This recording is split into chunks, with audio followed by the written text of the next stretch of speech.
Hello बच्चों, जय हिंद। Welcome to ITLC online. Last time हम लोगों ने पढ़ा था डिस्कवरी ऑफ द सेल के बारे में। आज हम लोग अगला टॉपिक पढ़ेंगे, यूनिसेलुलर ऑर्गेनिज्म क्या होता है और मल्टीसेलुलर ऑर्गेनिज्म क्या होता है। लेकिन यूनिसेलुलर और मल्टीसेलुलर ऑर्गेनिज्म पढ़ने से पहले आपको ये जानना है जितने भी लिविंग ऑर्गेनिज्म है उसको 5 किंगडम में क्लासिफाई किया गया है। तो जब हम उसको जान लेंगे तो फिर आगे यूनिसेलुलर मल्टीसेलुलर समझना हमारे लिए काफी आसान हो जाएगा। तो ध्यान से समझो कि जितने भी लिविंग ऑर्गेनिज्म है, यानी कि all living organism are classified in 5 kingdom classification. 5 kingdom classification. जितने भी लिविंग ऑर्गेनिज्म है सबको 5 किंगडम क्लासिफिकेशन में डिवाइड किया गया है। वो 5 किंगडम क्लासिफिकेशन क्या है? सबसे पहला है आपका मोनेरा। दूसरा है प्रोटेस्टा। तीसरा है फंजाई। चौथा है प्लांटेई और पांचवा है एनिमलिया। ठीक है, तो सारे लिविंग ऑर्गेनिज्म को 5 किंगडम क्लासिफिकेशन में डिवाइड किया गया है: मोनेरा, प्रोटिस्टा, फंजाई, प्लांटाई और एनिमलिया। यहां तक बात समझ में आई? और ये किया किसने? RS विटाकर ने किया। यहां तक क्लियर है ना? RS विटाकर ने किया 5 किंगडम क्लासिफिकेशन सिस्टम। मोनेरा में कौन कौन आते हैं? मोनेरा में है बैक्टीरिया, ठीक है। और इसके बाद प्रोटिस्टा में मेन कौन आता है? प्रोटिस्टा में जैसे आपका है यूग्लिना, आप लोगों ने सुना होगा। फंजाई में क्या आता है? जैसे ईस्ट हो गया, ठीक है। और ईस्ट के साथ साथ में हो गया आपका मशरूम, जो आप लोग खाते हो मशरूम। प्लांट आपको पता ही है, एनिमल आपको पता ही है। ये क्लासिफिकेशन हमने बताया क्यों, ये समझो। ये जो बैक्टीरिया होता है ना, ये यूनिसेलुलर होता है, यानी एक सेल वाला। प्रोटिस्टा भी यूनिसेलुलर होता है, तो प्रोटिस्टा को उठा के हमने बैक्टीरिया में क्यों नहीं रख दिया, ये समझना है आपको। क्योंकि बैक्टीरिया यूनिसेलुलर है और यूनिसेलुलर के साथ साथ में बैक्टीरिया है आपका प्रोकैरियोटिक, यानी कि बैक्टीरिया का जो न्यूक्लियस होता है ना बहुत ज्यादा वेल डेवलप नहीं होता है। तो मोनेरा का एग्जांपल है बैक्टीरिया यूनिसेलुलर होता है, प्रोकैरियोटिक होता है, यानी कि इसका न्यूक्लियस वेल डेवलप नहीं होता। इसके न्यूक्लियस के चारों तरफ, यानी इसका जो जेनेटिक मटेरियल होता है वो किसी मेम्ब्रेन के अंदर इंक्लोज्ड नहीं होता।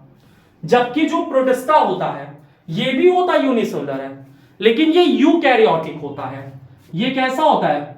यूकैरियोटिक होता है। इसका मतलब इसमें वेल डेवलप न्यूक्लियस पाया जाएगा और न्यूक्लियस के अंदर जेनेटिक मटेरियल होगा इसका, यानी डीएनए। इसके बाद जो फंजाई होता है, फंजाई भी कैसा है? यूकैरियोटिक है। प्लांट कैसा है? यूकैरियोटिक है और मल्टीसेलुलर है। और एनिमलिया भी कैसा है? यूकैरियोटिक है और मल्टीसेलुलर है। एक इंपॉर्टेंट चीज तुमको समझना है, एक फंजाई जो यूनिसेलुलर होता है इसका एग्जांपल है east is a unicellular fungi. तो 5 किंगडम क्लासिफिकेशन में एक किंगडम प्रोकैरियोटिक का है, 4 किंगडम यूकैरियोटिक का है, और जो एक किंगडम प्रोकैरियोटिक का है वो यूनिसेलुलर है। और साथ साथ में जो प्रोटिस्टा का किंगडम है ये भी यूनिसेलुलर है। तो प्रोकैरियोटिक कितने? 1, यूकैरियोटिक 4। यूनिसेलुलर किंगडम कितने? 2 और मल्टीसेलुलर 3। लेकिन एक एक्सेप्शन आता है फंजाई, क्योंकि फंजाई में एक ईस्ट है और ईस्ट कैसा फंजाई है? यूनिसेलुलर फंजाई है। यहां तक बात समझ में आ गई है? अब हम लोग आगे समझेंगे यूनिसेलुलर और मल्टीसेलुलर ऑर्गेनिज्म के बीच का डिफरेंस। क्या स्क्रीनशॉट वगैरह ले लो, है ना, इसको लिखते जाना एक एक चीज है। अब हम लोग समझेंगे यूनिसेलुलर और मल्टीसेलुलर ऑर्गेनिज्म के बीच का डिफरेंस क्या होता है। तो अगला टॉपिक समझेंगे हम लोग डिफरेंस बिटवीन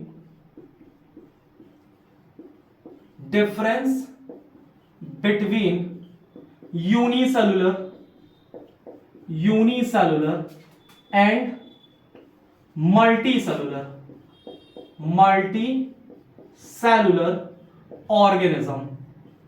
ऑर्गेनिज्म। आपको डिफरेंस समझना है यूनिसेलुलर और मल्टीसेलुलर के बीच का डिफरेंस क्या होता है। तो अगर हम यहां यूनिसेलुलर की बात करें, और यहां किसकी बात करेंगे? मल्टीसेलुलर की। तो दोनों के बीच का हम लोग डिफरेंस समझते हैं। सबसे पहले यूनिसेलुलर ऑर्गेनिज्म क्या होता है? It is made up of single cell. It is made up of single cell. जबकि मल्टीसेलुलर ऑर्गेनिज्म क्या होता है? It is made up of more than one cell. तो यूनिसेलुलर ऑर्गेनिज्म किससे बना? सिंगल से। मल्टीसेलुलर ऑर्गेनिज्म किससे बना? एक से ज्यादा सेल से। दूसरा डिफरेंस क्या होता है यूनिसेलुलर ऑर्गेनिज्म में? इन यूनिसेलुलर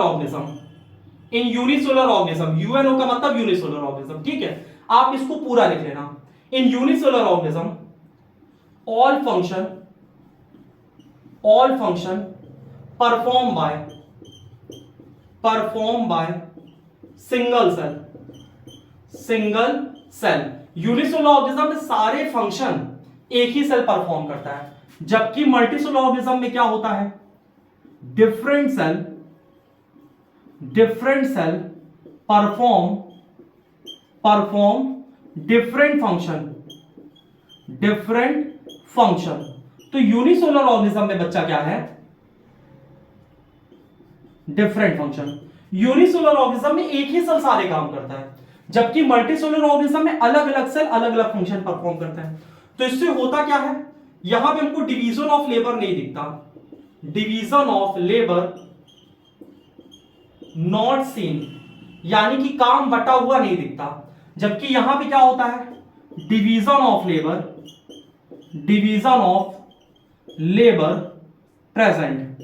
यहां पे डिवीजन ऑफ लेबर क्या होता है? इसका एग्जांपल ऐसे समझ सकते हो कि मान लो कि आप हो, आपको बाहर तैयारी करने जाना है, ठीक है, और आप बाहर एक कमरे में रह रहे हो, खाना भी आप बना रहे हो, झाड़ू पोछा भी आप कर रहे हो, पढ़ भी आप कर रहे हो, समझ बात आई, कपड़े भी आप ही को धुलना है।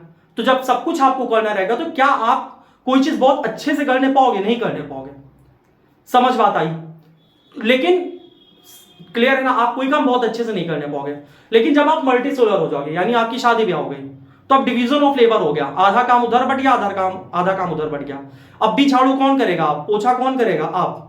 सब्जी कौन लाएगा? आप। पढ़ाई कौन करेगा? आप। घर के काम कौन करेगा? आप। लेकिन मारेगा कौन? आपकी बीवी। बात समझ में आ रही ना? तो अब यहां पे क्या हो गया? डिवीजन ऑफ लेबर हो गया। तो यूनिसेलुलर ऑर्गेनिज्म एक ही सेल से बना है, सारे फंक्शन एक ही सेल परफॉर्म करता है और इसमें डिवीजन ऑफ लेबर नहीं होता। मल्टीसेलुलर ऑर्गेनिज्म एक से ज्यादा सेल से बना है, इसमें अलग अलग सेल अलग अलग काम को परफॉर्म करते हैं और यहां पे डिवीजन ऑफ लेबर क्या होता है? मल्टीसेलुलर ऑर्गेनिज्म में प्रेजेंट होता है। अगर हम इसके एग्जांपल की बात करें, यूनिसेलुलर ऑर्गेनिज्म की एग्जांपल की बात करें, तो एक एग्जांपल आपका बैक्टीरिया है, बैक्टीरिया के साथ यूग्लिना है, यूग्लिना के साथ पैरामीशियम है, पैरामीशियम के साथ है क्लेमाइडोमोनास।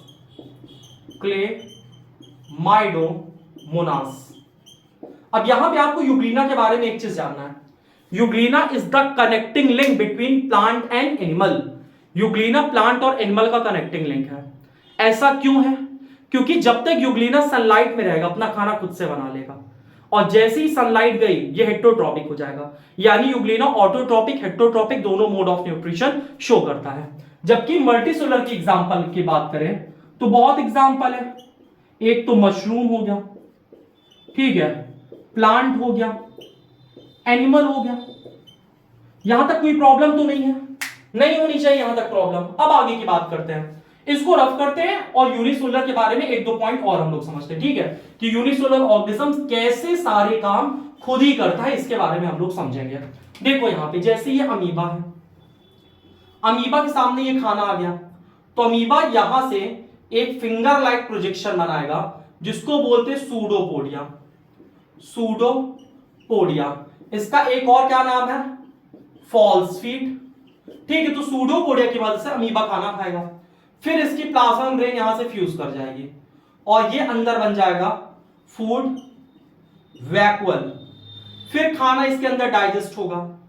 इसके बाद जो इंपॉर्टेंट न्यूट्रिशन होगा वो यहां पे एब्जॉर्ब कर लेगा डिफ्यूजन की मदद से, फिर वेस्ट प्रोडक्ट ये बॉडी के बाहर रिमूव कर देगा, ठीक है, जिसको बोलते हैं excretion. Excretion, waste product body के बाहर रिमूव कर देगा। समझ बात आई? तो यहां पे एक ही सेल सारे काम कर रहा है। लेकिन वही मल्टीसेलुलर की अगर बात करें, खाने के लिए मुंह है, डाइजेशन करने के लिए स्टमक है, स्मॉल इंटेस्टाइन है, लार्ज इंटेस्टाइन है, ब्लड ट्रांसपोर्ट करने के लिए हार्ट है, सोचने समझने के लिए ब्रेन है। तो तो हमारे में डिवीजन ऑफ लेबर है और हम लोग कॉम्प्लेक्स हो चुके हैं। कॉम्प्लेक्स का मतलब बहुत ज्यादा वेल डेवलप हो चुके हैं। लेकिन एक इंपॉर्टेंट चीज आपको यहां पे ध्यान देना पड़ेगा मल्टीसेलुलर के बारे में। वो क्या चीज है, ध्यान से देखो कि जितने भी लिविंग ऑर्गेनिज्म होते हैं वो सब अपनी लाइफ सिंगल सेल से ही स्टार्ट करते हैं। ये पॉइंट एनसीईआरटी में आपके लिखी हुई है, तो यहां पे नोट करके एक पॉइंट लिखना है, ऑल लिविंग ऑर्गेनिज्म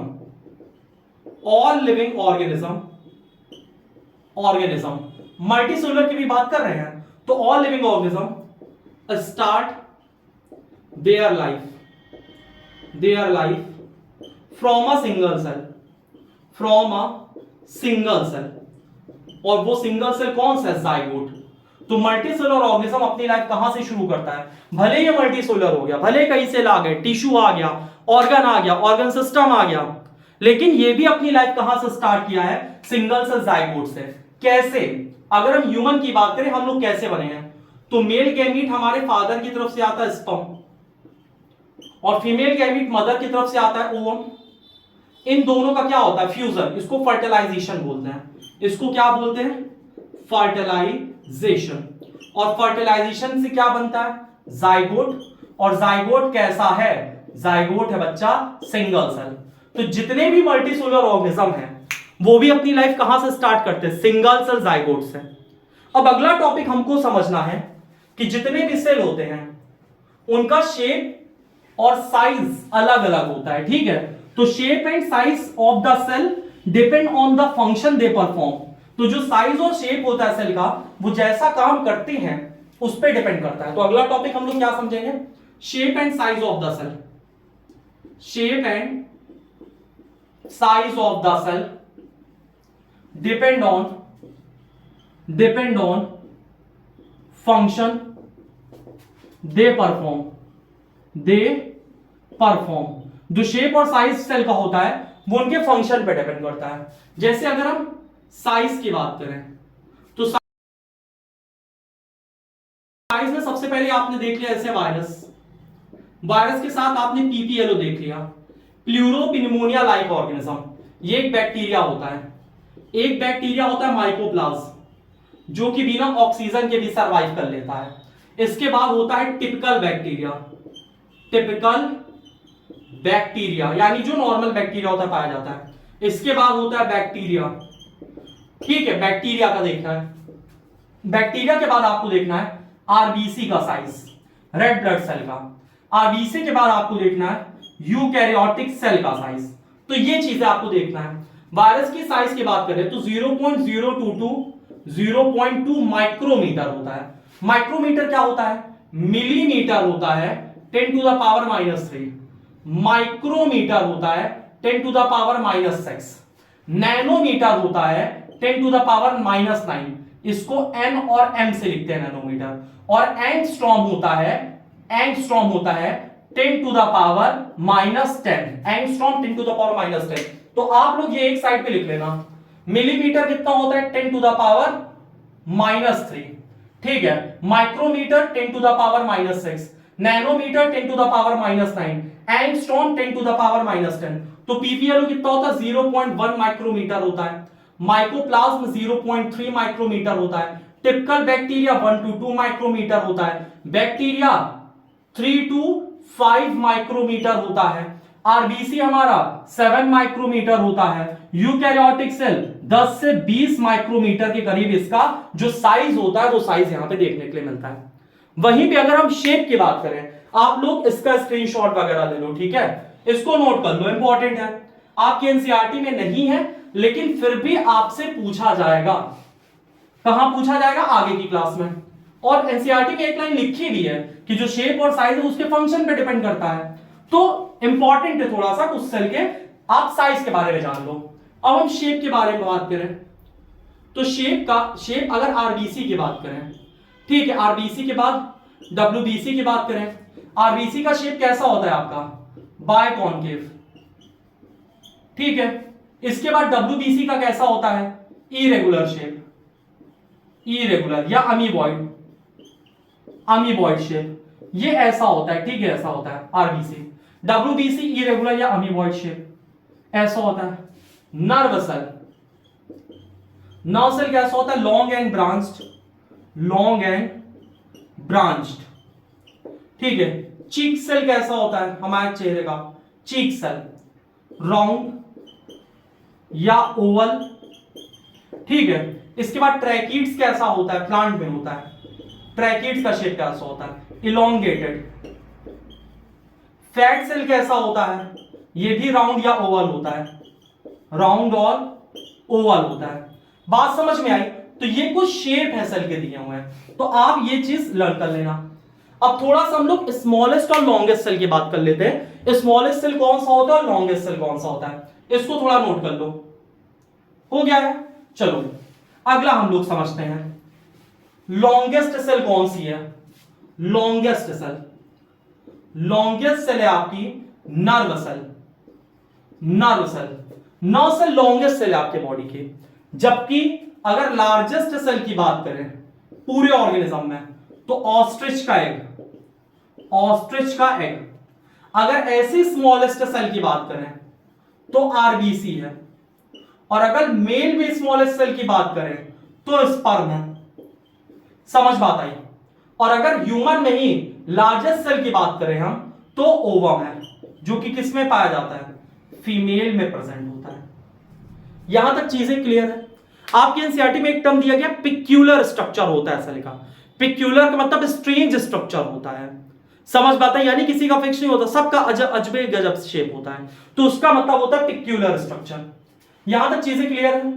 इसको नोट कर लो। अब हम लोग थोड़ा सा समझेंगे सेल ऑर्गेनल्स के बारे में कि सेल ऑर्गेनल्स क्या होते हैं। तो अगला टॉपिक हम समझेंगे सेल ऑर्गेनल्स के बारे में। सेल ऑर्गेनल्स के बारे में। सेल ऑर्गेनल्स क्या होते हैं? तो cell organelles are the component of the cell, component of the cell which perform different function, which perform different function,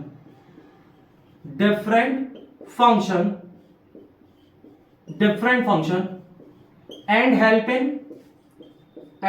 in survival of the cell, survival of the cell। तो cell organelle क्या होते हैं? Cell organelle are the component of the cell. Cell organelle cell के component होते हैं, यानी cell के part होते हैं विच परफॉर्म डिफरेंट फंक्शन, जो अलग अलग काम को करते हैं, जो कि बहुत इंपॉर्टेंट होता है सेल के सर्वाइवल के लिए। इसके बाद एनसीईआरटी में एक चीज लिखा हुआ है, 3 structure common in each and every cell. 3 structure common in each and every cell, each and every cell.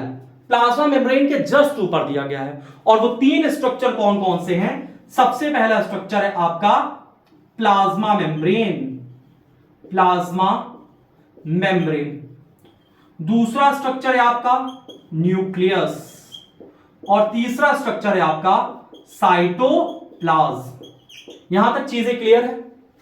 3 structure सारे सेल में कॉमन होते हैं, प्लाज्मा मेम्ब्रेन, न्यूक्लियस और साइटोप्लाज्म। यहां तक कोई प्रॉब्लम तो नहीं है? आई होप आपको आज की क्लास समझ में आई होगी। मिलते हैं नेक्स्ट क्लास में, तब तक के लिए जय हिंद।